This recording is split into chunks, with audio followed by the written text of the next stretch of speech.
Jeg tok også ordet for å kommentere noen av de innleggene som har vært tidligere i dag. Og jeg har lyst til å si at jeg synes at noen av de har vært over kanten av hva man har beskrevet andre for, samfunnssyn og annet.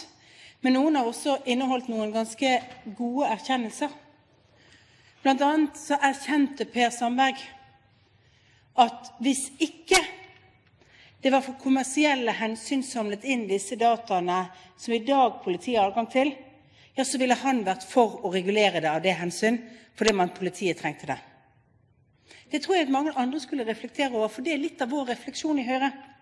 At vi har tenkt igjennom, holder det at disse dataene som er avgjørende for å avdekke kriminalitet i dag, bare er tilgjengelig fordi det er av kommersiell interesse å lagre disse informasjonene av telekommunikasjonsselskap?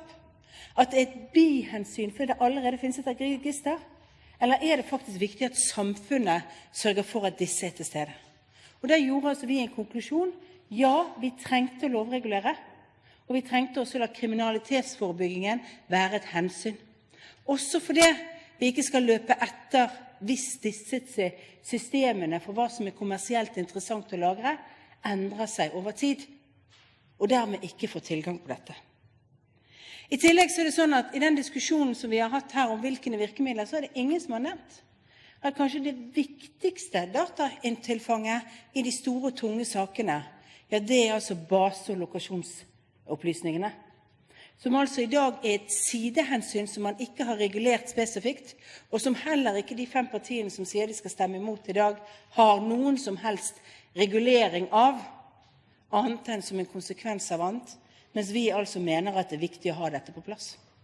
For der er det, kanskje der vi først og fremst har sett, at det brukes både til å avkrefte deltakelse i kriminalitetsaktivitet, og er i dom etter dom påvist som noe av det viktigste for å sannsynliggjøre tilstedeværelse og deltakelse i kriminalitet, og for å finne frem til det.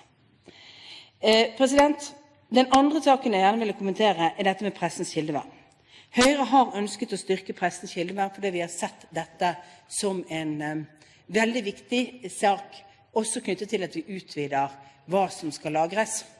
Og jeg synes vi burde fått ros for at vi faktisk har fått en enighet mellom Arbeiderpartiet og Høyre om at dette skal komme. Så er vi innforstått med at kanskje den lovreguleringen skal være videre og litt bedre enn den lovreguleringen som er antydet i metodeutvalgets forslag, og som vi er enige om i denne avtalen.